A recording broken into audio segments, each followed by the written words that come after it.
glomerulus. Apa-apa aja yang bisa kita lihat? Ada kelainan patologisnya, ada tanda-tanda kelainan ginjal diketahui dalam pemeriksaan pencitraan, nanti kita akan bahas. Atau ada kelainan pada komposisi darah atau urin. Nah, makanya nanti kalau misalnya ada soal, ini pernah ada soal, yang ditanya adalah pemeriksaan yang menandakan adanya kerusakan ginjal yang sudah berlangsung beberapa lama, bukan ureum kreatinin jawabannya. Ya, jadi awal-awalnya ginjal itu walaupun dia di saat udah rusak, ini ya, jadi misal faktor resikonya apakah? Ini dia sebagai faktor resiko. Ada faktor inisiasi. Jangan tulis faktor resiko deh ya, supaya jelas.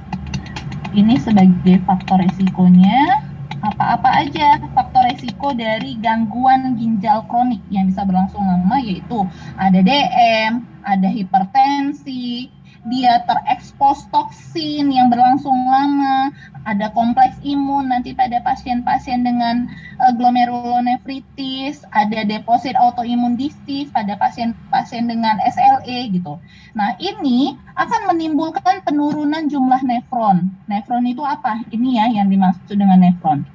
Satu glomerulus dan tubulus-tubulus yang ada di satu glomerulus itu namanya satu nefron. Dan dalam ginjal kita itu ada berjuta-juta nefron. Nah, proses seperti DM, hipertensi itu akan menimbulkan kerusakan yang bertahap.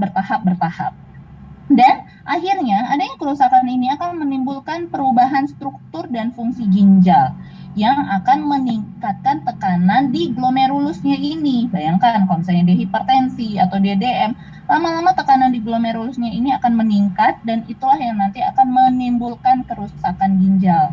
Sehingga nefronnya ini nanti lama-lama jadi jaringan parut. Nah, apa tanda yang bisa kita lihat untuk melihat jangan-jangan sudah ada kerusakan nefron kita walaupun ureum kreatinin kita yang masih bagus? Ini ya. Jadi tanda-tanda awal itu adalah ini marker kerusakan ginjal yang awal itu adalah adanya albuminuria. Ya, normalnya kalau kita periksa urin analisa, albumin itu nggak ada. Nah, kalau misalnya ada albuminuria, itu bisa menjadi salah satu tanda adanya kerusakan ginjal. Ya, tapi jangan berpikir juga ya, begitu ada albumin pasti udah gagal ginjal gitu, enggak, ada banyak gitu ya. Bisa nanti albuminuria itu contoh pada sindrom nefrotik, pada ISK gitu. Tapi intinya kalau misalnya ada faktor resiko ini, terus kita periksa urin analisanya, yang tadinya urin analisanya bagus, kita evaluasi per 3 bulan, per 6 bulan. Kalau misalnya ada albuminuria, itu bisa merupakan salah satu tanda atau pneumonik terjadinya kerusakan ginjal. Ya, ini kakak tulis karena termasuk yang penting. Tanda awal atau marker kerusakan ginjal.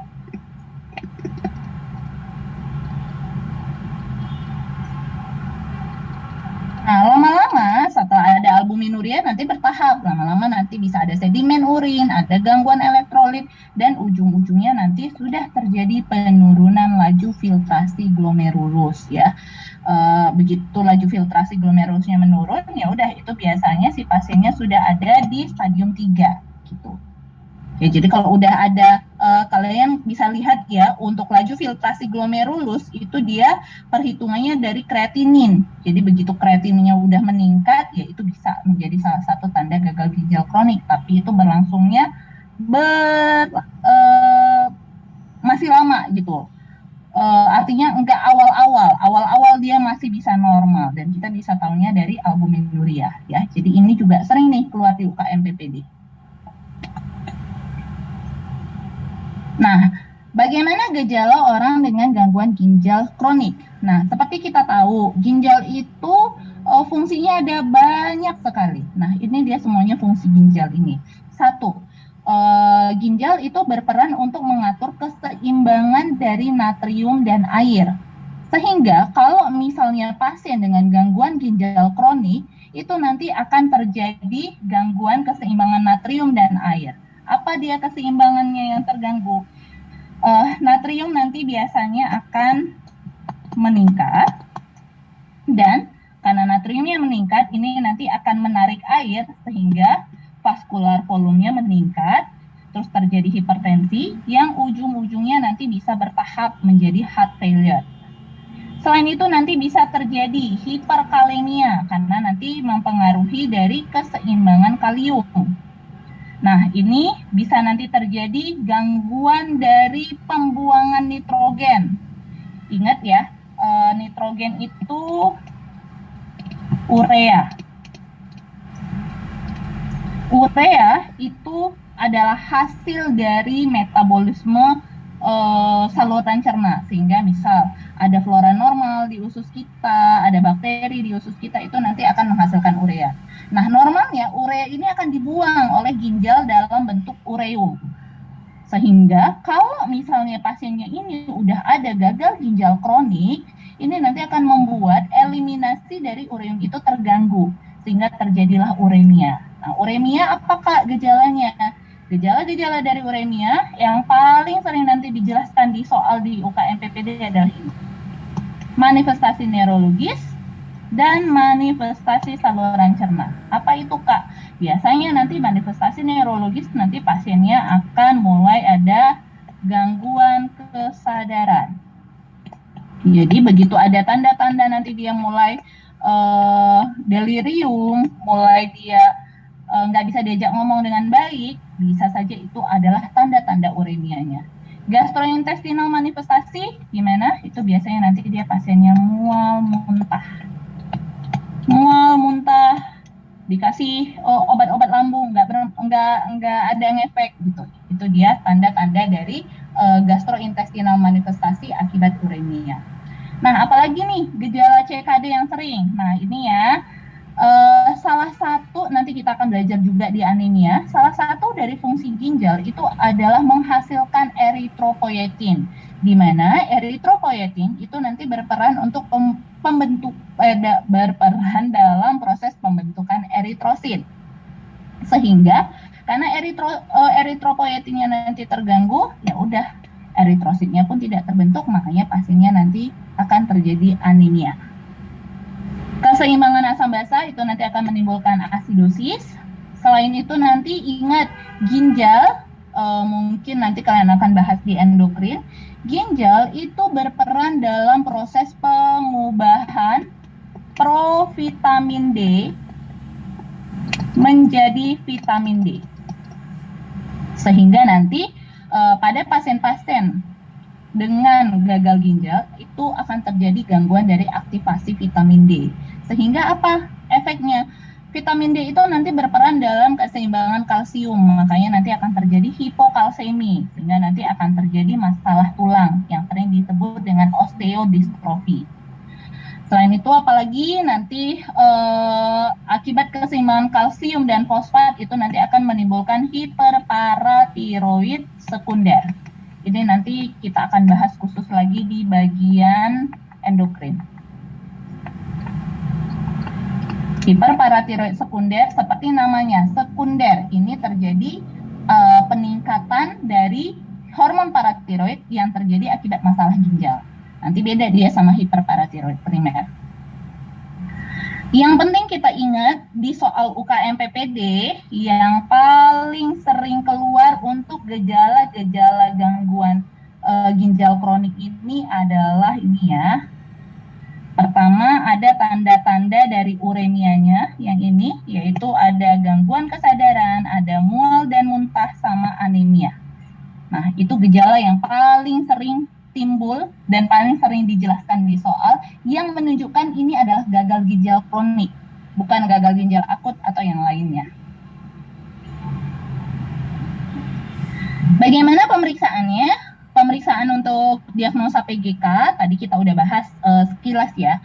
Dari laboratorium sebenarnya tadi nggak cuma sebatas laju filtrasi glomerulus, nggak cuma sebatas ureum kreatinin saja ya. Kita harus fokus mencari penyakit dasarnya dan kita akan melihat kelainan-kelainan biokimia yang berkaitan dengan penyakit dasarnya. Seperti ada nanti penurunan Hb, tadi kita udah bahas ya, akibat eritropoietin. Peningkatan kadar asam urat, adanya hiper atau hipokalemi, hiponatremi. Jadi jangan cuma mikir diagnosa penyakit ginjal kronik itu cuma sebatas dari ureum kreatinina yang meningkat gitu ya. Ada banyak. Ini sama yang paling penting tadi ini. Ini sebagai marker awal protein urea atau albuminuria.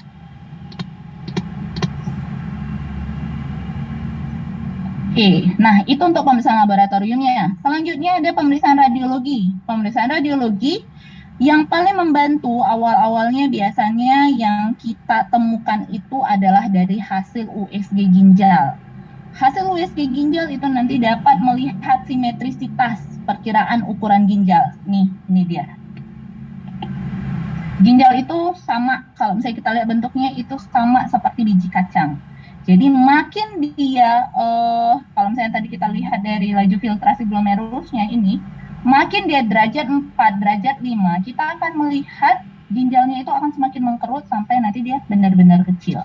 Nah, inilah yang tadi dikatakan sebagai kelainan struktural. Artinya, struktur ginjalnya sudah terganggu, sudah berubah. Tapi si pasien ini ureum kreatinnya masih normal gitu. Karena ingat, tadi nefron-nefron yang kita bahas yang awal itu tadi, pada 20% nefron saja masih berfungsi, itu ureum kreatinin masih berfungsi dengan baik, masih normal gitu.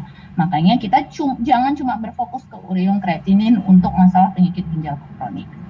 Nah, untuk biopsi ginjal gimana? Bisa nggak? Pada kasus penyakit ginjal kronik, ini biopsi ginjal nggak terlalu disarankan. Biopsi ginjal itu artinya apa? Nih ya, kita ambil sedikit jaringannya lalu kita periksa. Pada umumnya untuk biopsi ginjal ini biasanya kita gunakan untuk penyakit-penyakit glomerulonefritis atau kelainan glomerular. Ya, nanti kita akan bahas selanjutnya. Bagaimana dengan tata laksananya? Nah, pada umumnya untuk penyakit ginjal kronik, ini tata laksananya yang kita lakukan itu adalah dengan mengatasi tadi penyebabnya. Kalau dia hipertensi, kita atasin hipertensinya. Kalau misalnya dia DM, kita kontrol gula darahnya. Kalau misalnya karena batu, kita evakuasi batunya gitu. Bagaimana dengan ginjalnya? Nah, kalau ginjalnya ini ya nggak bisa diapa-apain lagi. Artinya kalau dia udah mengkerut kayak gini, ya nggak akan bisa berubah lagi. Intinya kita mengatasi faktor penyebabnya dan mengusahakan supaya ginjalnya ini progresivitas dari gangguan ginjal ini bisa semakin lambat gitu, sehingga akhirnya dia tidak jatuh ke dalam keadaan penyakit ginjal kronik yang membutuhkan hemodialisa. Nah, bagaimana caranya? Ini ya, bisa nanti dengan non-farmakologis. Non-farmakologisnya, yang pertama, asupan protein itu harus dikurangin. Dosisnya berapa? Biasanya kalau dia udah penyakit ginjal kronik, itu dia harus dikurangin 0,8 sampai 1 mg per kilogram berat badan. Karena apa? Karena protein, ini kalau misalnya tadi kita lihat, ini adalah proses filtrasi glomerulus. Ini adalah proses filtrasi glomerulus. Protein ini kalau misalnya dia udah masuk ke glomerulus dan kalau glomerulusnya udah rusak, itu nanti akan terekskresi dan terekskresi dia nanti akan masuk ke dalam tubulus. Nah, kalau misalnya protein ini masuk ke dalam tubulus, itu akan menimbulkan kerusakan tubulus yang lebih banyak lagi. Intinya, pada pasien-pasien dengan penyakit ginjal kronik itu asupan proteinnya harus kita kurangin. Asupan garam apalagi ya, karena asupan garam nanti akan mempertahankan cairan, sehingga nanti akan menimbulkan beban dari ginjalnya makin tinggi. Nah, farmakologisnya gimana? Kalau pasiennya tadi dia dengan hipertensi, tadi ingat ya, gejala sindrom uremicum salah satunya adalah hipertensi. Jadi kalau misalnya dia hipertensi, ya kita kontrol tekanan darahnya dengan apa? Biasanya kita pilih adalah golongan ACE inhibitor atau ARB. Tapi hati-hati, ACE inhibitor atau ARB ini juga nanti kalau kita lihat dapat menimbulkan peningkatan kreatinin, sehingga harus kita evaluasi kreatininnya. Kalau misalnya dengan ACE inhibitor atau ARB kita nggak terkontrol tensinya, bisa kita berikan dengan calcium channel blocker dan diuretik. Kalau misalnya dia gagal ginjal, terus disertai dengan DM, ya kita harus kontrol gula darahnya. Biasanya kontrol gula darahnya itu ya tetap ya, ini nanti biasanya kita lakukan dengan kontrol HbA1c itu dia kurang dari 7. Ingat tadi, gejala sindrom uremicum adalah anemia. Sehingga untuk mengatasi anemianya terjadi akibat defisiensi eritropoietin. Yang ini ya. Oleh karena itu, pada pasien dengan gagal ginjal kronik, ya udah harus kita kasih eritropoietin dengan target Hb-nya itu 10 sampai 12. Untuk keseimbangan elektrolitnya, pasien dengan gangguan ginjal, tadi memang kakak bilang ini yang penting-penting tadi kan anemia, cuma sebenarnya kalau kalian lihat lagi itu ada nanti hiperfosfatemia, ada hipokalsemia. Nah, itu juga harus kita kontrol. Untuk hiperfosfatemia biasanya kita turunkan fosfatnya, itu nanti bisa kita turunkan dengan pemberian kalsium karbonat atau kalsium asetat. Untuk gangguan osteodistrofi renal biasanya kita berikan dengan kalsitriol. Kalau di asidosis metabolik ya kita evaluasi asidosis metaboliknya. Nah, kapan untuk pasien-pasien gagal ginjal kronik ini harus kita lakukan tata laksana ginjal pengganti ini, atau ini biasanya sering dibilang renal replacement therapy. Ingat ya, renal replacement therapy itu ada banyak. Ada hemodialisa, ada peritoneal dialisa,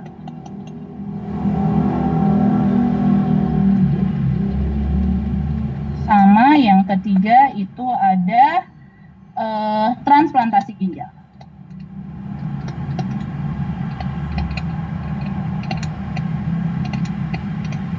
Nah, ini biasanya kita lakukan kalau misalnya si creatinine clearance-nya, laju filtrasi glomerulusnya sudah di bawah 15 ya. Jadi kalau misalnya dia udah CKD stadium 5, ini dia, itu udah indikasi untuk kita lakukan renal replacement therapy. Renal replacement therapy seperti yang Kak sampaikan tadi ada 3, sebenarnya yang paling bagus itu adalah transplantasi ginjal. Ya, ini adalah penata laksana yang paling tepat kalau misalnya dia creatinine clearance-nya udah di bawah 15. Tapi kalau misalnya nggak ada, dan kita tahu untuk transplantasi ginjal kan prosesnya lama untuk dapat donornya dan macam-macam, biasanya bisa kita lakukan hemodialisa atau peritoneal dialisa. Sebenarnya untuk kompetensi dokter umum itu ya taunya adalah untuk hemodialisa. Kalau peritoneal dialisa itu biasanya bisa kita buat jadi pilihan kalau misalnya pasiennya ini masih bagus keadaannya, mungkin dia orangnya aktif gitu, dan dia bisa merawat nanti. Jadi peritoneal dialisa itu nanti dimasukkan dia ke dalam perutnya. Gitu. Oke, itu untuk gagal ginjal kronik, Dek. Ada yang mau bertanya nggak? Sampai di sini.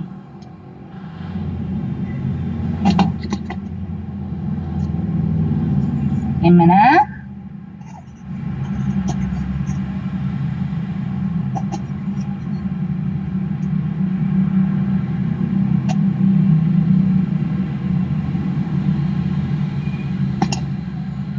Halo, Dek. Lanjut dulu, Kak. Lanjut dulu ya. Ya udah, yang penting ini ya, kalau misalnya nanti ada mau nanya langsung aja ditanya ya. Oke. Itu tadi untuk penyakit ginjal kronik. Ini sekarang kita bahas untuk gagal ginjal akut. Nah, apa nih pengertian gagal ginjal akut? Yang penting, kalau tadi gagal ginjal kronik itu berlangsungnya lebih dari 3 bulan, kalau gagal ginjal akut itu adalah kerusakan ginjal, di mana nanti utamanya di sini yang kita lihat adalah peningkatan kreatinin. Dan kerusakannya ini terjadi pada waktu gangguan fungsi ginjal pada waktu kurang dari 3 bulan. Ya, pokoknya dia tidak termasuk dalam kriteria penyakit ginjal kronik. Nah, gangguan fungsi ginjal ini nanti kita bisa lihat dari apa? Nah, ini yang fokus. Kalau tadi penyakit ginjal kronik itu kita bisa lihat dari albuminuria atau apa. Kalau ini dia fokus nanti bahwa gangguan fungsi ginjal ini nanti dinyatakan dalam bentuk kreatinin atau nanti dalam bentuk urine output. Ya, jadi itu dia penentunya. Yang terbaru sebenarnya ada banyak pembagiannya ya. Ada nanti berdasarkan staging acute kidney injury, ada dia berdasarkan staging rival. Tapi intinya ini ya, rival juga sama. Sebenarnya kriterianya sama aja. Ini dia R, I, F, ada lagi nanti LE. Sebenarnya LE itu dia udah berdasarkan waktunya aja. R itu risk, ini dia injury, ini dia failure. Artinya, risk ini sama dengan AKI stadium 1. Injury itu sama dengan AKI stadium 2. Failure sama dengan AKI stadium 3. Nah, AKI stadium 1 gimana? Ini dia. Kreatininnya ini meningkat 1,5 sampai 1,9 dari kreatinin awal sewaktu dia belum ada gagal ginjal akut.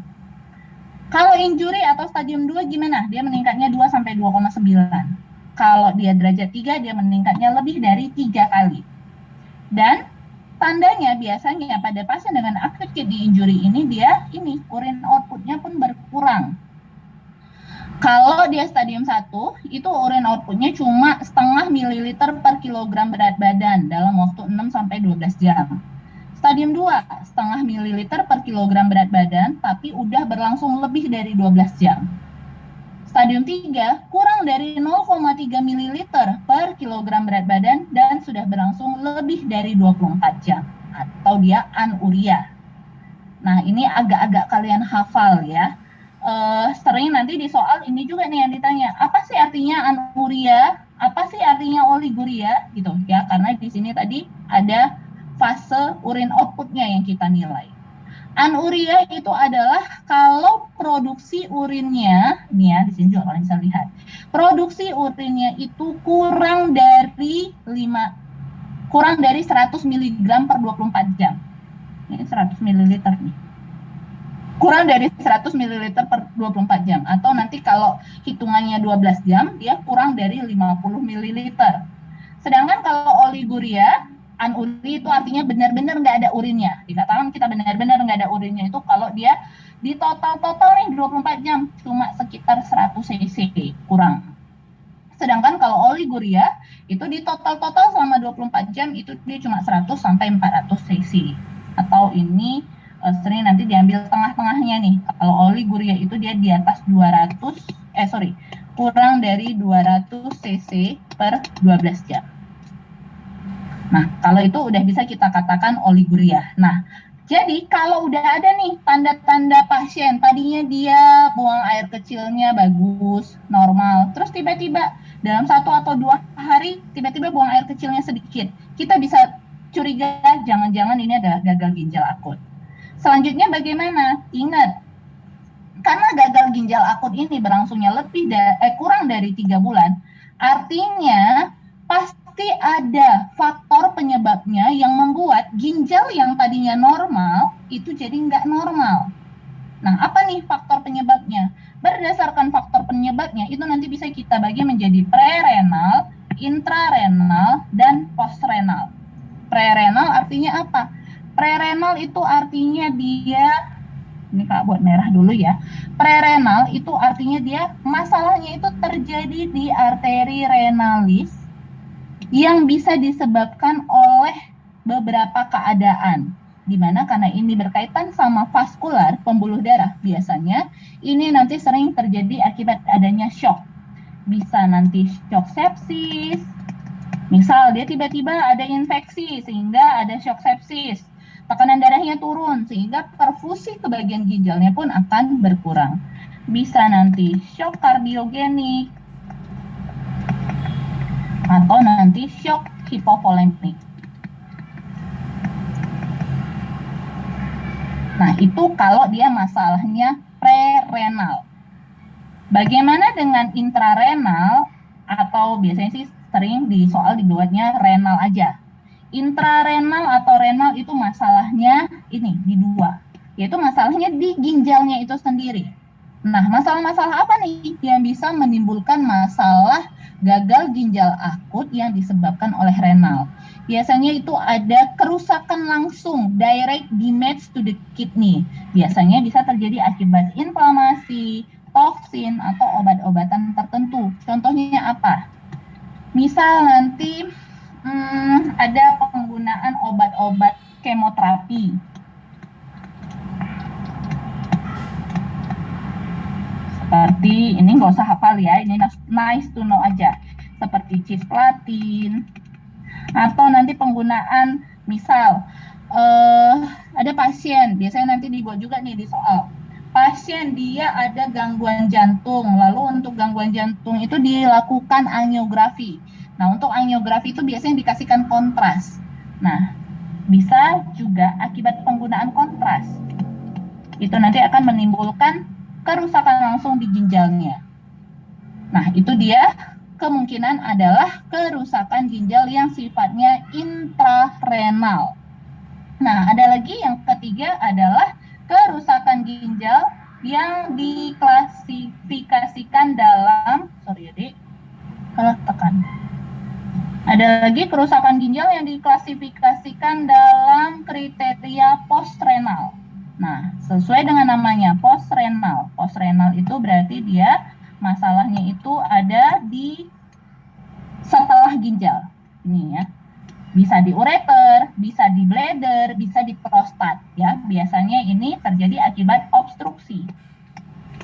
Obstruksi apa? Bisa obstruksi batu di ureter atau nanti BPH.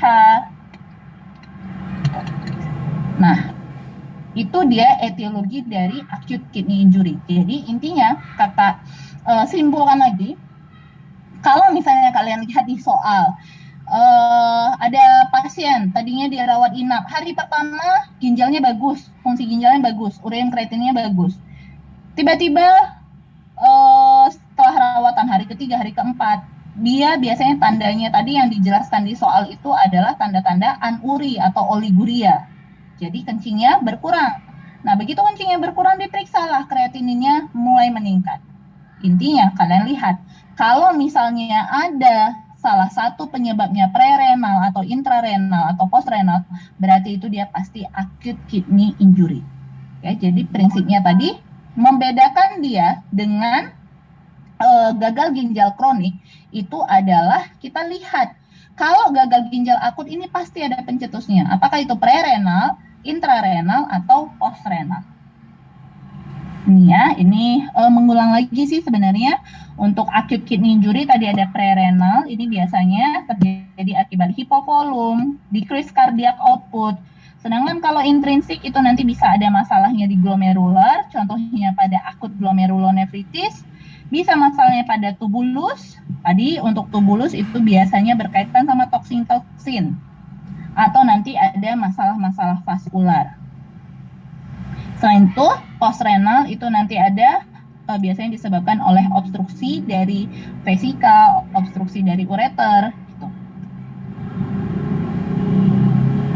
Bagaimana tata laksananya? Nah, untuk tata laksananya, yang penting lagi kita lihat, perlu nggak si pasien acute kidney injury ini kita lakukan dialisis? Ya, karena kalau misalnya nggak kita lakukan padahal dia membutuhkan, itu nanti bisa menimbulkan gagal ginjal yang sifatnya akut ini nanti dapat menimbulkan kerusakan yang sifatnya irreversible.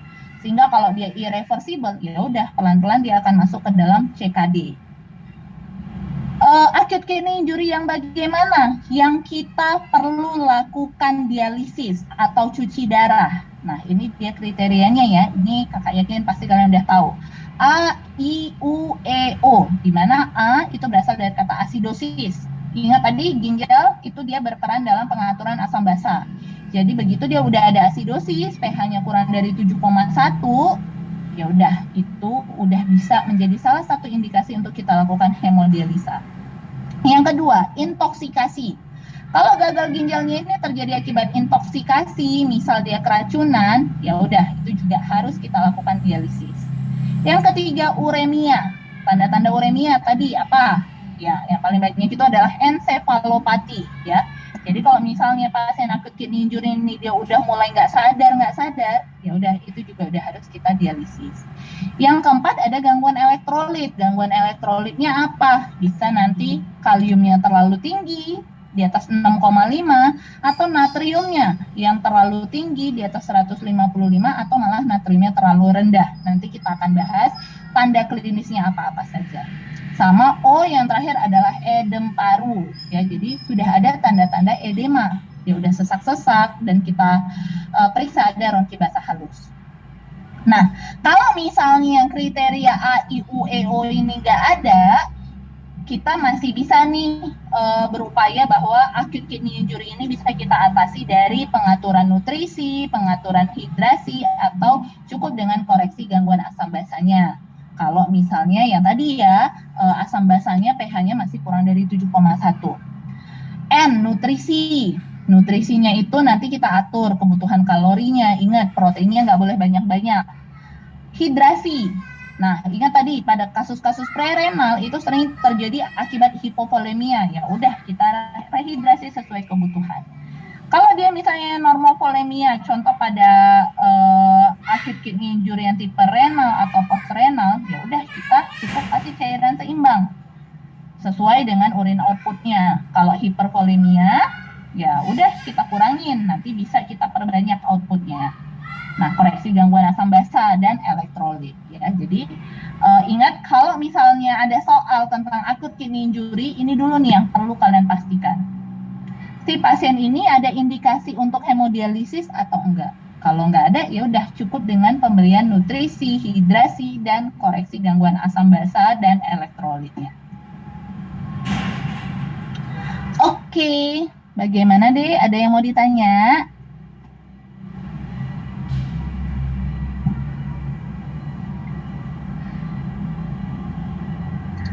Jelasan ya? Kedengeran kan ya suara kakak dek?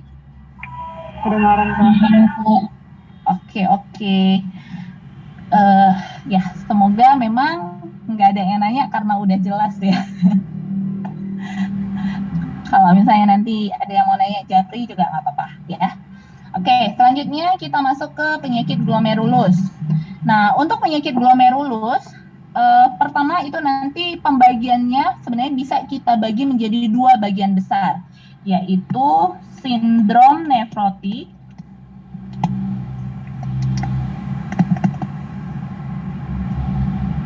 dan sindrom nefritik.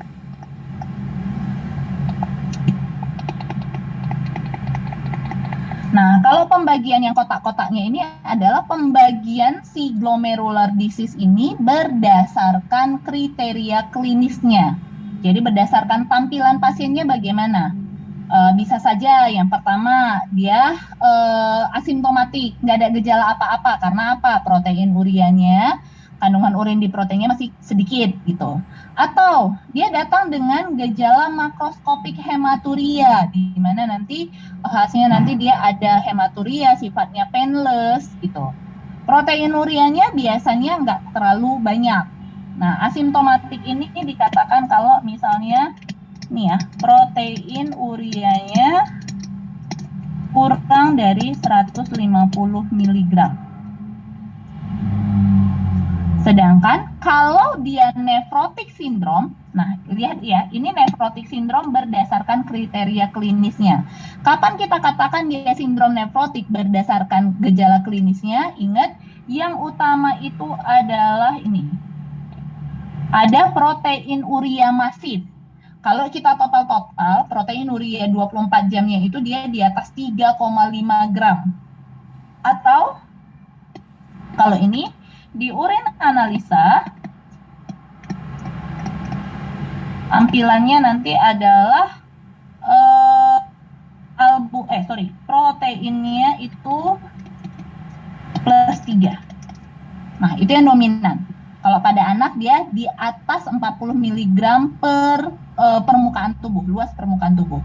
Otomatis karena proteinnya banyak keluar, otomatis kandungan protein dalam tubuh itu akan turun, sehingga nanti kalau kita periksa di darah dia ada hipoalbuminemia kurang dari 3,5, dan ada edem, dan ada hiperkolesterol, dan ada lipiduria ya. Ini nanti kita akan bahas manifestasinya. Ingat, ini klinisnya. Biasanya pasiennya datang dengan keadaan bengkak-bengkak di seluruh tubuh. Kenapa dia bengkak? Ini nanti sering berkaitan sama ini proteinuria plus 3, sehingga terjadilah hipoalbuminemia. Ingat, cairan di dalam tubuh kita itu ada di 3 tempat. Intrasel, intravaskular, sama interstisial. Nah, albumin ini nanti berperan untuk mempertahankan tekanan onkotik. Sehingga nanti kalau hipoalbumin, tekanan onkotik pun akan menurun. Efeknya apa, Kak? Tekanan onkotik nanti menurun. Tekanan onkotik itu apa? Tekanan onkotik adalah tekanan yang mempertahankan cairan itu tetap di dalam sel. Kalau kita ngomongin tekanan onkotik sel. Tekanan onkotik vaskular itu akan mempertahankan cairan tetap di dalam pembuluh darah. Sehingga karena tekanan onkotiknya turun, ya udahlah, cairannya keluar semua. Cairannya keluar semua, itulah nanti cairannya akan numpuk di interstisial. Nah, karena dia numpuk di interstisial, itulah yang ngebuat nanti orang yang sindrom nefrotik ini nanti akan edem. Ya, jadi klinisnya dia biasanya datang dengan keadaan edem. Itu dia sindrom nefrotik. Nah, klinis dari penyakit glomerular ini yang lain masuk ke dalam kelompok sindrom nefritik. Apa saja?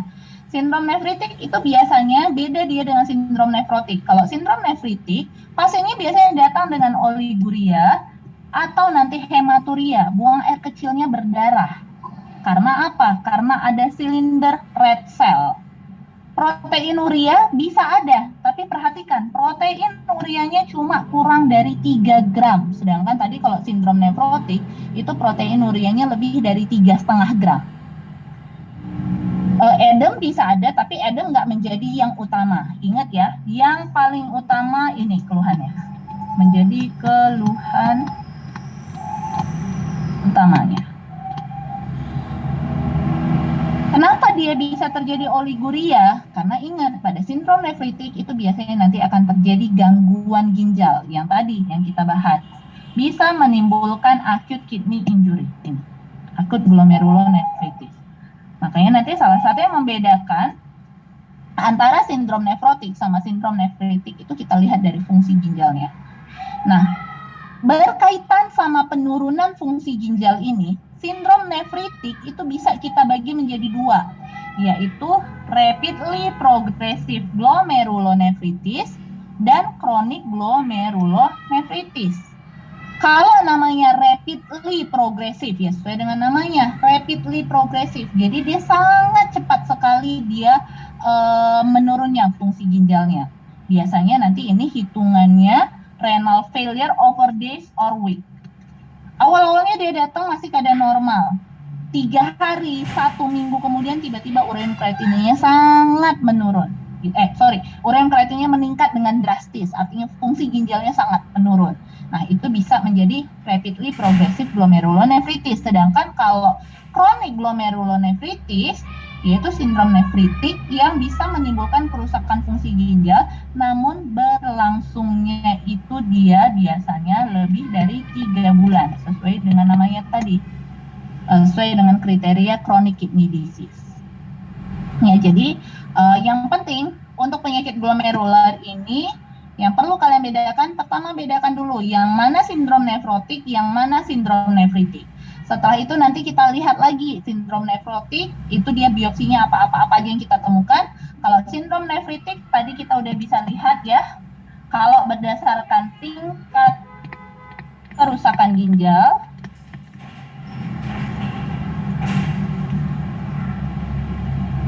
berdasarkan waktu terjadinya tingkat kerusakan ginjal, bisa kita bagi menjadi yang tadi rapidly progressive glomerulonefritis atau chronic glomerulonefritis. Nah, ini kakak ngulang lagi aja sih sebenarnya tadi udah kita bahas ya.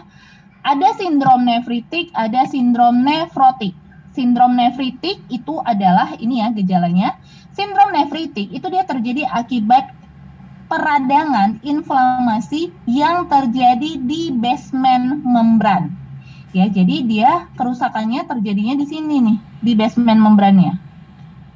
Itulah nanti yang akan menimbulkan hematuria atau nanti dia buang air kecilnya kayak cucian daging dibilang, atau dia kayak kola, ya itu dia sindrom nefritik.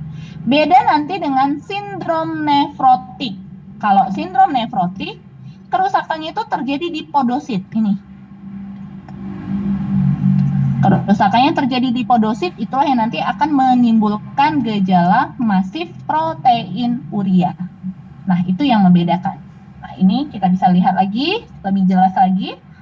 Kalau berdasarkan waktu, sindrom nefrotik itu biasanya dia perlahan-lahan. Sindrom nefritik biasanya dia cepat terjadi. Dominan keluhannya apa? Kalau sindrom nefrotik itu dia edem.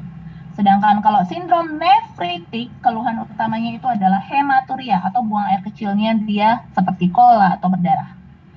Kerusakannya biasanya sih memang lebih cepat kerusakannya terjadi di sindrom nefritik ini.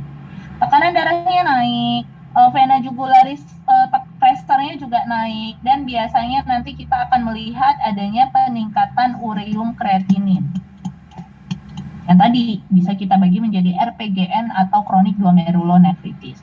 Albuminnya gimana ya? Albuminnya sih bisa normal, bisa juga turun, tapi slightly reduce. Karena apa? Karena proteinurianya nggak masif kali. Beda dia sama sindrom nefrotik. Ya, jadi itu yang membedakan, hati-hati kalau ngeliat soal. Bedakan dulu dia sindrom nefrotik atau sindrom nefritik. Nah, ini dia berdasarkan kriteria klinisnya. Oke. Nah, ini sekarang kita bahas sindrom nefrotik ya.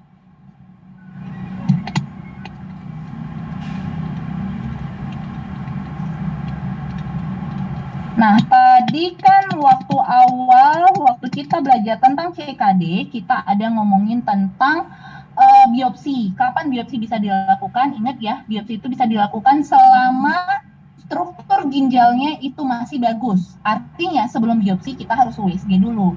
Kita lihat kalau ginjalnya udah mengecil, yang nggak ada gunanya kita biopsi. Pasti nggak akan ketemu apa-apa. Nah, kalau misalnya dia masih bagus, terus indikasinya adalah ya tadi penyakit glomerulonefritis. Misal dia ada bengkak, hematuria gitu. Boleh kita lanjutkan dengan biopsi. Nah, ini dia untuk sindrom nefrotik. Untuk sindrom nefrotik itu nanti berdasarkan hasil biopsinya itu nanti ada banyak. Ada yang tipe minimal change glomerulonefritis, ada yang tipe focal segmental glomerulosclerosis, ada yang tipe membranous nephropathy, ada lagi yang dia tipe mesangial capillary glomerulonefritis. Ya, itu dia biopsi pada sindrom nefrotik. Nggak usah kalian hafal semua, intinya kalian tahu yang dua ini aja. Minimal change sama focal segmental. Kalau pada anak, paling banyak itu adalah yang tipe minimal change.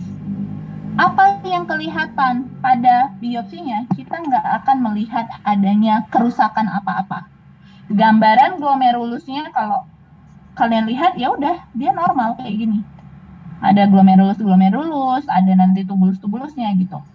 Karena ya sesuai dengan namanya, minimal change. Biasanya nanti kita akan bahas ya terapinya. Biasanya tipe minimal change itu dia sangat respon terhadap pemberian steroid. Yang kedua, focal segmental glomerulosclerosis. Nah, ini kenapa penting kalian ingat? Karena ini biasanya paling banyak pada dewasa, ya. Ini banyak pada dewasa. Hasilnya nanti apa? Kita akan melihat adanya gambaran scarring in glomerulus, ya. Jadi kita akan melihat adanya jaringan parut yang ada di glomerulus. Dan ini sih biasanya untuk steroid responnya bisa bagus, bisa juga enggak. Kalau misalnya enggak, nanti perlu kita kasih pemberian obat-obat imunosupresan yang lain. Nah, itu dia untuk sindrom nefrotik. Ingat ya, yang biasanya keluar di soal dua ini. Minimal change glomerulonefritis dan vokal segmental. Tinggal kalian lihat aja, kalau dia anak, pada umumnya itu adalah minimal change. Dan biasanya pada pemeriksaan biopsinya, glomerulusnya masih bagus. Sedangkan kalau vokal segmental itu pada orang dewasa dan pada biopsinya itu biasanya adalah jaringan parut. Mengulang lagi yang tadi, dikatakan sindrom nefrotik kalau proteinurianya di atas 3,5 atau kalau urin analisa ini dia plus 3 atau plus 4. Ini pada UL. Sehingga terjadi hipoalbumin. Dan nanti kita akan bahas bisa juga terjadi hiperlipid. Klinisnya biasanya orang datang dengan keluhan bengkak di seluruh tubuh.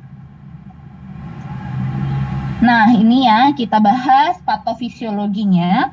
Nggak usah pusing dulu, ini gampang kok. Untuk patofisiologinya, lihat, ini patofisiologi dan manifestasi klinis dari penyakit sindrom nefrotik.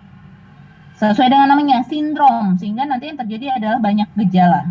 Yang pertama tadi, karena adanya kerusakan dari permeabilitas glomerulus, sehingga yang terjadi adalah peningkatan dari filtrasi protein. Terjadilah albuminuria. Sehingga karena albuminnya keluar semua, di dalam darah akan terjadi hipoalbumin. Tadi kita udah bahas, hipoalbumin nanti akan menimbulkan tekanan onkotik yang menurun. Sehingga terjadi edem. Nah, albuminuria ini perlahan-lahan, seperti yang tadi Kakak katakan, protein kalau dia keluar dari glomerulus, itu nanti akan masuk ke tubulus, dan di tubulus nanti akan menimbulkan kerusakan di tubulusnya, sehingga nanti ujung-ujungnya ini nanti bisa menimbulkan gangguan fungsi ginjal, tapi berlangsungnya lama.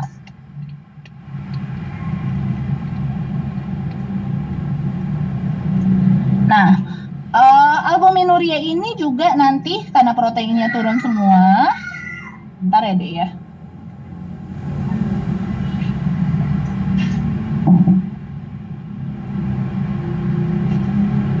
Nah, karena albuminuria ini, karena proteinnya keluar semua, sehingga terjadilah malnutrisi. Efek dari malnutrisi itu akan menimbulkan respon tubuh untuk menghasilkan nutrisi-nutrisi lain, yaitu dengan pembentukan protein, tapi yang berasal dari lipid.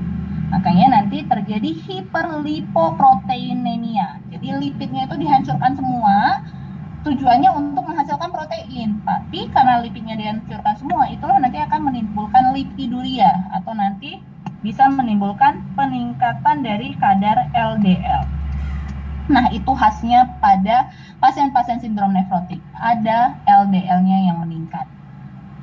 Bisa juga nanti tromboemboli karena protein itu berperan dalam proses koagulasi, ya. Jadi itu dia manifestasi klinisnya. Yang sering itu nanti di soal adalah hipoalbumin, edem, dan peningkatan kadar LDL. Bagaimana dengan tata laksananya? Nah, untuk sindrom nefrotik, kalau dia sindrom nefrotik primer ya, ingat sindrom nefrotik itu kan dia cuma kumpulan gejala. Kalau kumpulan gejalanya itu terjadi akibat masalah di ginjal, itu namanya sindrom nefrotik primer. Artinya kalau misalnya kita biopsi nih, kita temukan nih biopsinya ada minimal change glomerulonefritis, ada vokal segmental, ya udah berarti itu dia sindrom nefrotik primer. Tapi sindrom nefrotik ini bisa juga terjadi sekunder akibat penyakit lain, seperti nanti bisa ada DM, jadi dia ada CKD nih disebabkan oleh DM. Pelan-pelan nanti akan ada kerusakan ginjal gitu. Itu namanya sindrom nefrotik sekunder. Tapi itu bukan kompetensi dokter umum sih. Intinya ini ya, kalian tahu ada sindrom nefrotik primer yang kayak kita pelajarin, ada lagi sindrom nefrotik sekunder. Nah, untuk tata laksana sindrom nefrotik primer bisa kita lakukan dengan non farmakologis dan farmakologis. Non farmakologisnya apa, Kak? Intinya harus kita lakukan restriksi protein. Karena apa? Protein tadi begitu dia ke glomerulus nanti akan keluar ke tubulus menimbulkan kerusakan. Sehingga ini ya, proteinnya tadi 0,8 gram per kilogram berat badan per hari.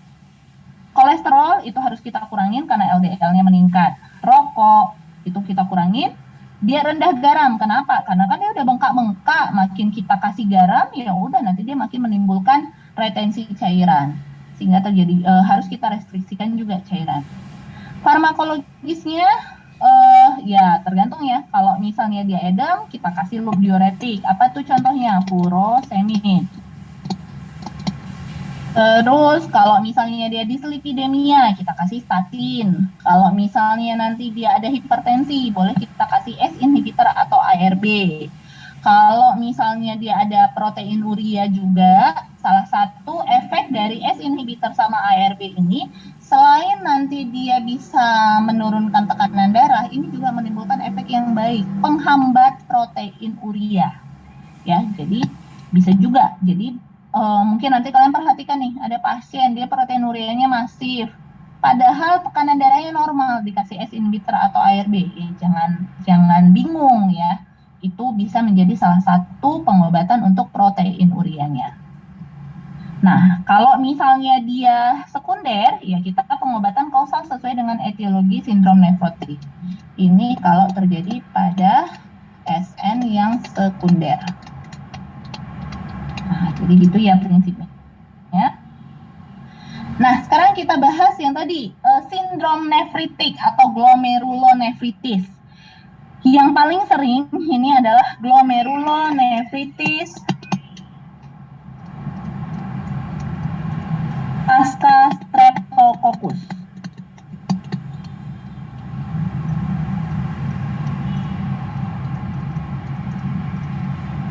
Nah, apa-apa aja nih? Ya, seperti namanya ya, etiologinya apa? Etiologinya adalah Streptococcus beta hemolyticus yang grup A.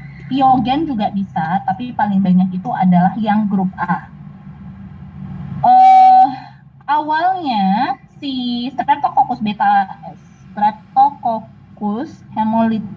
hemolyticus grup A ini masuk ke dalam tubuh itu menimbulkan keadaan faringitis. Ini bulat-bulat itu adalah gambaran dari pewarnaan gramnya ya. Dia nanti kelihatan seperti rantai. Oh, kakak tulisnya di sini aja. Seperti rantai. Gram stain. Nah, awal-awalnya si Streptococcus beta hemolyticus itu masuk ke dalam tubuh bisa lewat faringitis, bisa juga lewat impetigo crustosa ya. Mungkin kemarin udah bahas kulit kan. Salah satu penyebab impetigo crustosa yang paling sering adalah Streptococcus ya. Jadi manifestasi awalnya pasien itu faringitis atau di soal nanti dibilang sebelumnya pasiennya ada riwayat faringitis atau sebelumnya ada riwayat gangguan kulit gitu. Barulah 6 minggu kemudian timbullah gejala-gejala ke ginjalnya. Nah ini ya, bisa faringitis, bisa impetigo crustosa. Biasanya nanti kita akan menemukan gambaran ini. Anti-streptolisin O-nya yang naik atau sering nanti dibuat di soal itu adalah ASTO yang positif. Nah, tapi ingat, glomerulonefritis pasca streptococcus ini kalau ditanya etiologinya itu bukan si streptococcusnya. Alasannya apa? Coba kalian pikir. Apakah semua pasien yang faringitis, apakah semua pasien yang impetigo crustosa dia bakal jadi glomerulonefritis pasca streptococcus? Enggak kan? Makanya kalau ditanya etiologinya itu sebenarnya adalah ini. Reaksi hipersensitivitas tipe 3, di mana nanti kita akan menemukan kadar komplemennya C3 dan C4-nya dia menurun. Ya, itu dia akibat aktivasi dari komplemen. Ingat ya, ini bukan nice to know, ini singkat aja karena sering keluar. Hipersensitivitas itu ada 4, tipe 1, tipe 2, tipe 3, tipe 4. Kalau tipe 1 itu diperantarai oleh IgE, contoh asma. Kalau tipe 2 itu nanti diperantarai oleh IgG atau IgM. Contoh nanti pada anemia hemolitik. Nah, kalau tipe 3 ini diperantarai oleh komplement. Kalau tipe 4 nanti diperantarai oleh sel T. Nah, itu dia etiologinya ya. Ingat etiologinya adalah hipersensitivitas tipe 3 yang dicetuskan oleh infeksi Streptococcus beta hemolyticus yang bisa kita temukan dari riwayat dia ada pharyngitis atau riwayat dia ada impetigo. Klinisnya gimana, Kak? Nah, ini dia. Si komplement tadi akan menimbulkan kompleks antigen antibodi. Ini dia. Nah, kompleks antigen antibodi ini nanti akan menimbulkan kerusakan. Ingat tadi kerusakannya ini ada di basement membran. Menimbulkan kerusakan di basement membran.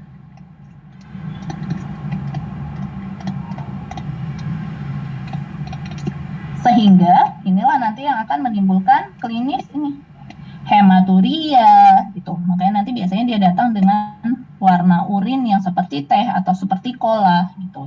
Itu dia klinis dari glomerulonefritis. Nah, tadi kalau sindrom nefrotik ada pembagiannya ya, glomerulonefritis ini juga ada pembagiannya. Pembagiannya bisa kita bagi menjadi 2 bagian besar, non-proliferatif dan proliferatif. Ini juga nggak usah kalian hafal. Pembagiannya hampir mirip kayak tadi. Ada yang tipe minimal change, ada yang tipe focal segmental. Ada yang tipe membranous, itu yang non-proliferatif.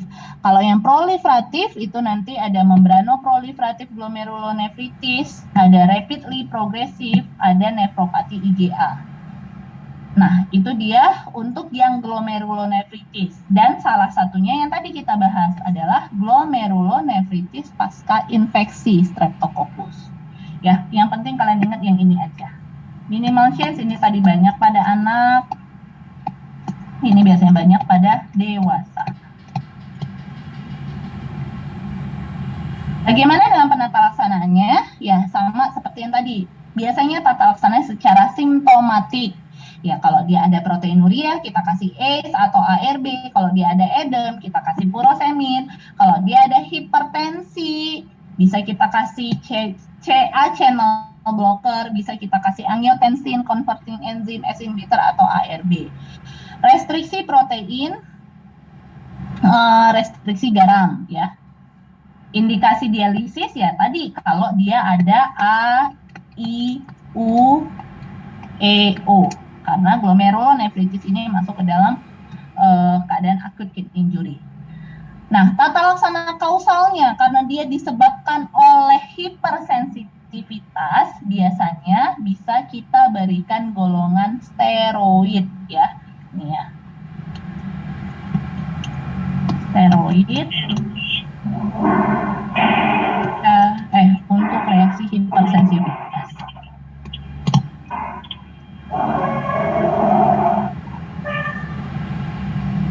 Nah, untuk steroidnya ini sebenarnya ada 2 ya. Bisa intravena, itu kalau misalnya dia masuk ke dalam glomerular crescent. Glomerular crescent itu yang mana? Ini. Glomerular crescent itu yang tipe rapidly progressive glomerulonefritis.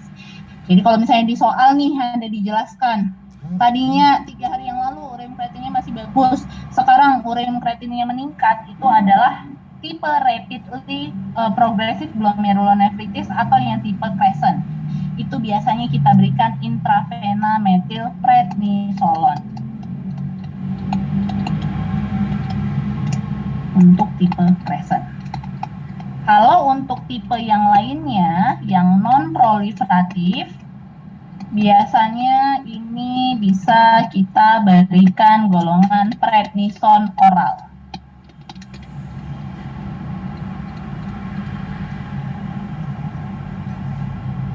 Oke, itu dia untuk penyakit glomerulonefritis. Sekarang kita bahas infeksi saluran kemih. Ada yang mau ditanya? Oke, belum ada. Izin bertanya, Pak. Lanjut aja ya. Oke, Kak. Oke, ya udah. Nah, ini untuk ISK. Ini kita bahas pertama patogenesisnya ya. Ingat, untuk ISK itu penyebarannya itu biasanya sifatnya ascending. Artinya awal-awalnya itu kumannya kolonisasinya itu ada di uretra. Contoh nanti yang paling sering berdasarkan anatomisnya itu nanti yang paling sering terjadi pada wanita karena uretranya dia pendek sehingga nanti kuman-kuman komensal yang ada di saluran cerna E. coli itu gampang dia masuk ke uretra. Nah, ada kolonisasi kuman di uretra. Itu sebagai awal terjadinya ISK. Dia pelan-pelan akan naik berpenetrasi ke uroepitel, lalu terjadilah kolonisasi di vesika. Kalau ini dia terjadilah sistitis. Nah, kalau misalnya nggak diatasin juga, lama-lama kolonisasi kuman yang ada di vesika ini akan ascending lagi. Ya, dia akan naik lagi karena dia biasanya ada fimbre-fimbrenya atau ada toksin-toksinnya. Itu nanti yang bisa memungkinkan dia bisa naik nih ke uretra. Nah, kalau misalnya dia naik sampailah ke ginjal. Kalau ini dia sudah terjadi pielo. Oh, ini udah ada gambarnya. Terjadilah pielonefritis, yaitu inflamasi di parenkim ginjalnya. Nah, biasanya pada inflamasi di parenkim ginjal, karena ini udah kena ke parenkim ya, ini biasanya pasiennya udah simptomatik sekali. Artinya, biasanya di sini nanti dia udah demamnya menggigil, terus ada nyeri ketok CVA, ya itu tanda-tanda pielonefritis dan demamnya biasanya tinggi. Nah, kalau misalnya ini nggak diobatin lagi, ini nanti lama-lama akan berkembang menjadi acute kidney injury yang tadi kita bahas, acute kidney injury yang tipe renal, ya, karena adanya infeksi. Nih ya, sini, intrarenal. Karena ada kerusakan langsung di ginjalnya akibat akibat dari si kumannya itu.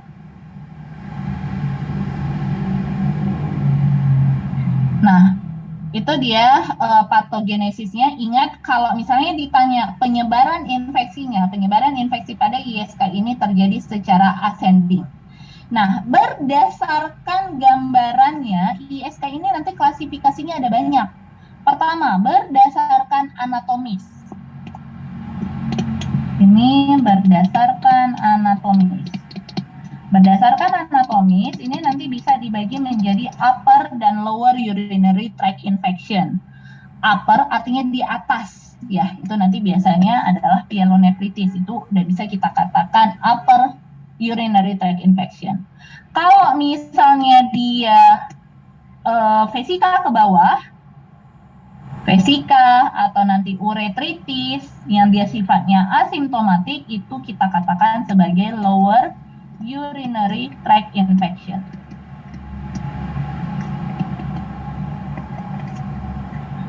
Berdasarkan gejalanya, bisa nanti kita bagi yang tipe simptomatik sama asimptomatik. Simptomatik ini artinya apa? Ada gejala-gejala ISK disertai dengan bakteri uri lebih dari 10 pangkat 5.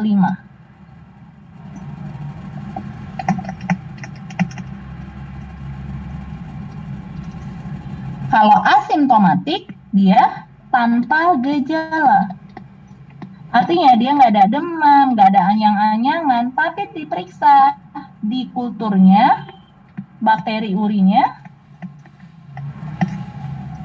lebih dari 10 pangkat 5, sama kayak di atas. Ya, itu dia asimptomatik. Nah, kalau berdasarkan rekurensinya, itu nanti bisa kita bedakan sporadik sama rekuren ya. Sporadik itu, atau ini sering namanya itu relapse. Itu kalau misalnya terulang lagi infeksi saluran kemihnya dalam waktu kurang dari 6 minggu. Ya, jadi dalam waktu 6 minggu terjadi 2 kali gitu. Itu dikatakan relapse. Kalau misalnya rekuren, itu dia terulang lagi gejala ISK-nya dalam waktu lebih dari 6 minggu. Ini ISK berulang dalam waktu lebih dari 6 minggu. Nah, yang ketiga, itu nanti kita bagi menjadi berdasarkan faktor komplikasinya. Si pasien yang ISK ini ada faktor komplikasinya atau enggak? Complicated atau uncomplicated? Ya, ingat ya, faktor komplikasi bukan dari komplikasi ISK-nya gitu. Faktor komplikasinya apa-apa aja. Kalau uncomplicated ini kalau dia ISK terjadi pada wanita tidak hamil. Nah, kalau complicated, ya ISK terjadi selain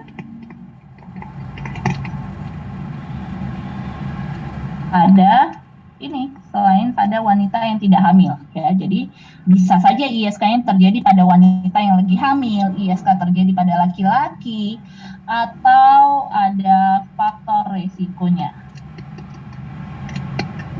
Apa itu faktor resikonya? Ini kita lihat. Faktor-faktor risiko bisa terjadinya ISK yang pertama, ada penggunaan iatrogenik, yang paling sering itu adalah kateter. Behavior itu biasanya yang tadi terjadi pada wanita ya, yang tidak hamil karena uretranya dia pendek, misal nanti proses ceboknya nggak benar gitu. Itu biasanya disebabkan oleh behavior. Atau nanti ada ini gangguan dari anatomis. Nih, bisa pada pregnancy atau ya dia memang genetik ya, itu dia risk factor-nya. Jadi, kalau misalnya yang complicated, intinya dia terjadi pada orang selain wanita yang tidak hamil. Bisa pada laki-laki, bisa pada wanita hamil gitu. Dan dia ada faktor risikonya seperti penggunaan kateter. Atau nanti di soal juga sering nanti akibat obstruksi. Dia ada batu gitu. Batu itu bisa menjadi tempat si bakterinya itu akan berkolonisasi. Makanya begitu orang dengan batu saluran kemih itu akan mudah sekali terjadi ISK. Oke, nah ini ya berdasarkan tingkat severity-nya itu nanti bisa kita lihat tadi ada ya ini dia berdasarkan tingkat keparahannya nanti kita lihat ada yang no symptom, ada local symptom, ada yang dia dengan SIRS. Nah itu yang bagaimana? Itu nanti kalau misalnya kita lihat dari anatomisnya yang tadi dia kita lihat kalau misalnya nanti dia udah dengan SIRS itu biasanya udah ke urinary tract yang bagian atas, biasanya udah pielonefritis gitu.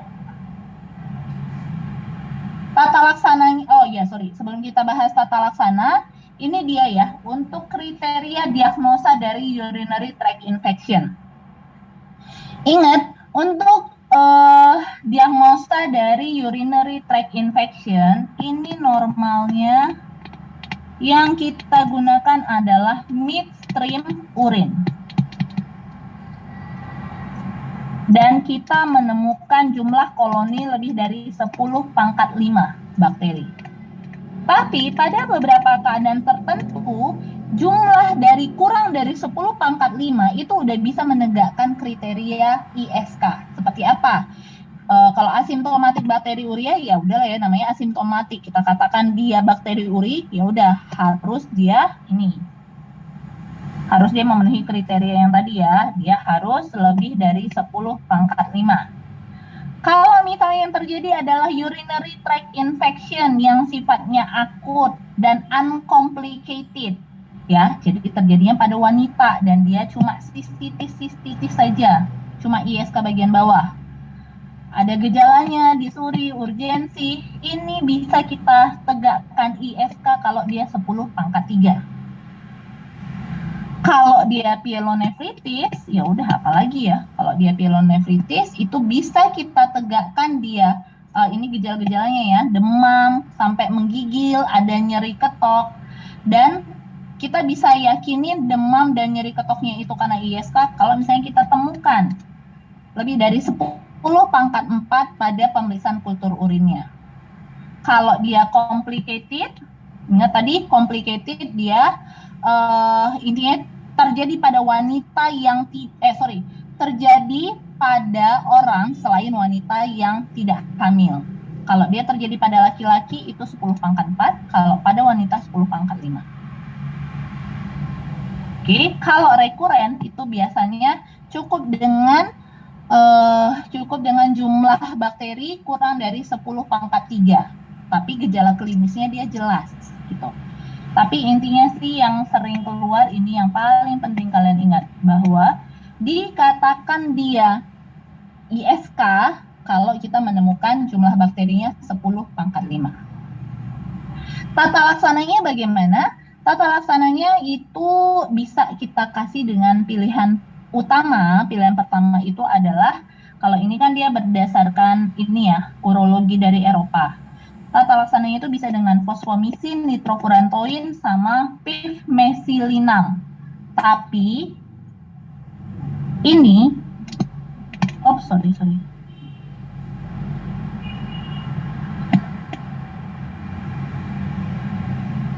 Ini tidak ditemukan di Indonesia. Sehingga biasanya kalau ditanya tata laksana ISK pada dewasa, itu biasanya kita pilih dengan penggunaan ciprofloxacin dengan dosis 2 kali 250 mg selama 3 hari. Kalau misalnya ada kata-kata resisten, bisa kita pilih dengan pemberian trimetropin sulfametoxazole, atau ini namanya cotrimoxazole. Ya, jadi kalau misalnya ditanya antibiotiknya apa pada ISK dewasa, itu adalah ciprofloxacin. Sedangkan kalau ada resisten, itu boleh kita pilih dengan cotrimoxazole. Kalau anak, soalnya ISK pada anak itu kita pilih dengan cotrimoxazole. Nanti kita bahas itu nanti pada saat kalian bahas anak ya. Nah, ini dia untuk tata laksana ISK yang uncomplicated atau yang sederhana. Ya, dia cuma sistitis.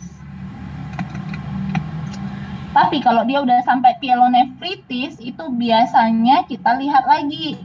Dia pyelonefritisnya gimana? Ada komplikasi atau enggak? Ini artinya belum ada acute kidney injury, tidak ada sepsis. Nah, itu masih bisa nih kita kasih pemberian antibiotik. Intinya antibiotiknya sama, tapi biasanya kalau pyelonefritis itu biasanya kita berikan antibiotik yang intravena. Tapi kalau dia pyelonefritisnya dia berkomplikasi, artinya dia di sini ada acute kidney injury-nya atau dia ada sepsisnya, sama juga obatnya, tapi ini biasanya dosisnya saja yang dibanyakin dan durasinya ini biasanya lebih lama. Kalau dia complicated pyelonefritis itu biasanya 7-14 hari. Kalau ini sih biasanya 1 minggu aja. Oke, itu dia untuk ISK. Kita lanjut ya.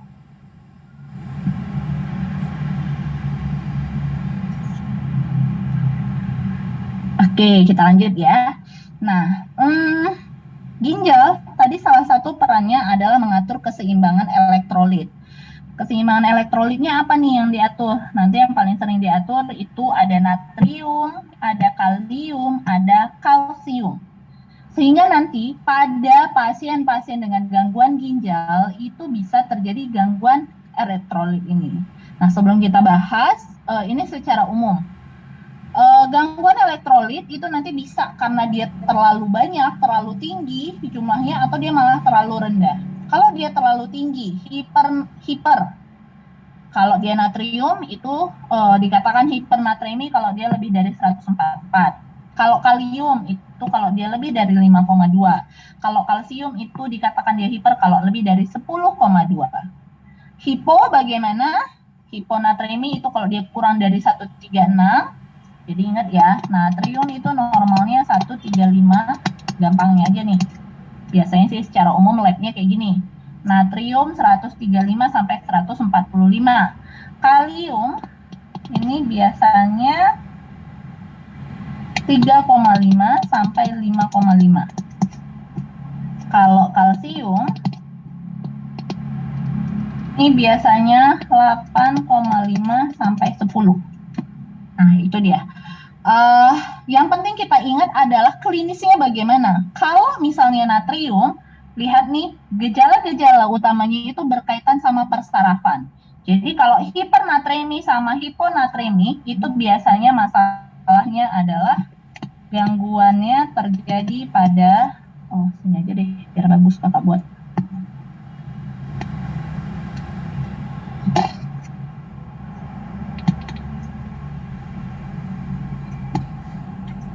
Natrium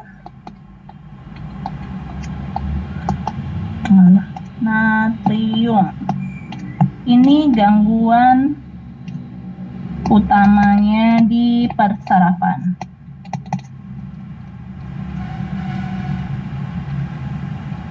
Kalau kalium ini gangguan utamanya di otot, bisa saluran cerna, bisa otot jantung.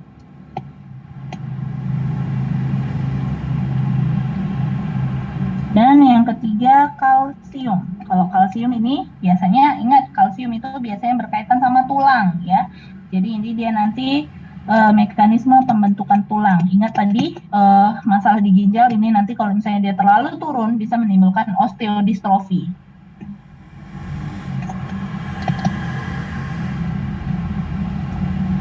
Oke, nah kita bahas ya. Kalau misalnya hipernatremi sama hiponatremi, pada umumnya gejalanya hampir sama. Intinya gejalanya itu adalah gangguan dari ini ya, gangguan dari persarafan. Dia bisa ada gangguan mental status, stupor, koma, letargi, atau kejang-kejang. Pada keadaan hiponatremi juga sama. Dia bisa kejang-kejang, bisa hiporefleks. Nah, kalau kalium ini agak khas dan sering keluar.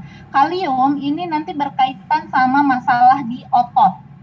Pada umumnya yang dijelaskan itu adalah otot jantung, karena itu yang sangat cepat dan menimbulkan kematian. Kalau dia hiperkalemi itu nanti dapat menimbulkan gambaran ventricle fibrilasi. Sedangkan kalau hipokalemi ini nanti dapat menimbulkan keadaan asistol. Lama-lama pelan-pelan nanti dia jadi asistol. Nanti kita akan bahas masalah EKG-nya. Sedangkan kalau kalsium, kalau terlalu banyak, ya udah terlalu tinggi nih kalsiumnya, ini nanti dapat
Oke deh, sorry ya, tadi ada telepon, ini yang mati.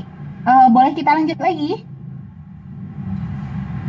Oke Kak, lanjut Kak. Sorry ya, kita lanjut lagi ya. Nah, balik lagi kita tadi ke keseimbangan elektrolit. Ya, jadi tadi natrium, kalium udah kita bahas. Nah, untuk kalsium tadi ingat, masalah utamanya biasanya adalah gangguan tulang. Kalau dia hipokalsemi ya, jadi nanti dia sering nanti ada masalah-masalah sorry, kalau misalnya dia hipokalsemi itu nanti bisa nanti ada gangguan-gangguan di tulang, dia nyeri-nyeri gitu, dan biasanya ada hubungannya dengan penyakit ginjal kronik. Tapi kalau dia berlebihan kalsiumnya, ingat itu nanti dapat menimbulkan keadaan batu di saluran kemih ya. Ini kita akan bahas masing-masing. Nah, ini dia untuk masalah kalium. Yang pertama hiperkalemi. Hiperkalemi itu bisa menjadi salah satu kegawat daruratan karena nanti dapat menimbulkan gangguan dari irama listrik jantung. Awal-awalnya nanti yang kelihatan adalah ini, TOLT. Ini juga sering nih keluar di UKM PPD. Jadi ada TOLT, terus nanti kaliumnya biasanya udah lebih dari 6,5, biasanya kayak gini nih, yang dia sampai ada gangguan TOLT. Walaupun sebenarnya dikatakan hiperkalemi itu kalau dia lebih dari 5,5. Nah, kalau udah ada kayak gini, ingat tadi itu udah masuk ke dalam kriteria indikasi untuk dialisis. Karena ini biasanya terjadi pada penyakit-penyakit ginjal kronik. Karena apa? Karena ginjalnya udah bermasalah, ekspresi kaliumnya jadi terganggu. Biasanya gejalanya gimana? Di soal sih yang biasanya yang paling sering dijelaskan itu adalah perubahan EKG atau aritmia jantung. Nah, ini ya hiperkalemi, ini patofisiologinya ya. Intinya keluarnya kalium dari intrasel ke ekstrasel dan menimbulkan gangguan konduksi listrik jantung. Nah, ini dia tahapan-tahapannya. Kalau misalnya kalium pasiennya ini normal, 3,5 sampai 5,5, ya udah irama EKG-nya sama nih. Kayak irama EKG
Dek, sorry ya, kita sambung lagi ya, Dek. Sorry ya, tadi ada telepon dari rumah sakit. Iya dokter. Oke, kita lanjut lagi ya.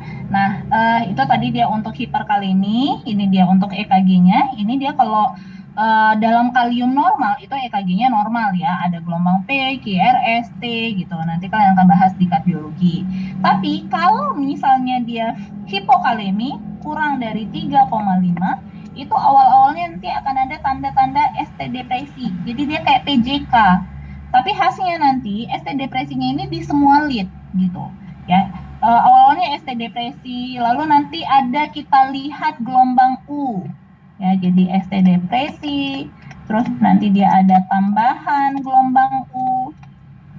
Nah, itu kalau dia kurang dari 3,5. Tapi kalau hiperkalemi, awal-awalnya nanti akan ada TOLT, dan dari TOLT nanti dia bisa nanti akan berkembang menjadi ventricle fibrilasi yang dapat menimbulkan kematian. Oleh karena itulah kalau misalnya ada udah manifestasi kelainan EKG, ini dia ya, makin tinggi ujung-ujungnya dia jadi ventricle fibrilasi. Ada manifestasi gangguan EKG, itu indikasi harus didialisis untuk menurunkan kaliumnya. Sebelum didialisis apa tata laksananya? Sebelum didialisis tata laksana dari hiperkalemi itu nanti bisa kita lakukan dengan pemberian kalsium glukonas intravena. Atau kalau misalnya belum ada masalah-masalah EKG, kita bisa kasih give insulin with glukosa. Karena apa? Insulin itu dia nggak cuma memasukkan gula ke dalam sel, dia juga akan memasukkan kalium ke dalam sel, sehingga nanti kadar kalium di dalam vaskular itu nanti dia bisa jadi normal. Itu ya. Jadi ini tahapan-tahapannya. Pertama bisa kita kasih kalsium glukonas 5-10 mili, itu kita dripkan perlahan. Tapi kalau misalnya dia nggak ada kalsium glukonas, itu bisa kita tingkatkan ambilan kalsium ke dalam sel dengan pemberian apa ini? Insulin plus glukosa 40%, jadi kita kasih insulinnya supaya dia nggak hipoglikemi, ya kita kasih juga glukosanya. Bisa juga kita kasih natrium bikarbonat atau B2 agonis ya, kayak nebulisasi untuk kasus asma, itu bisa kita kasih. Nah, kalau misalnya dia kelebihan kalium, ya kita bisa juga keluarkan nanti bisa dengan pemberian diuretik furosemid. Nah, kalau hiponatremi sama hipernatremi, ya sebenarnya untuk hiponatremi itu banyak sekali penyebabnya ya. Tapi biasanya itu kita lihat dari status dari jumlah volume cairannya. Bisa saja nanti dia hiponatremi disertai dengan hipovolemi, itu biasanya pada orang diare, mual, muntah atau dehidrasi, atau dia akibat penggunaan diuretik. Nah, ini juga sering nih keluar di UKM PPD. Hiponatremi akibat penggunaan diuretik itu biasanya akibat penggunaan diuretik hidroklortiazid. Sedangkan kalau tadi hipokalemi itu bisa akibat penggunaan diuretik juga, tapi disebabkan oleh diuretik furosemid. Ya, jadi ingat ya, hiponatremi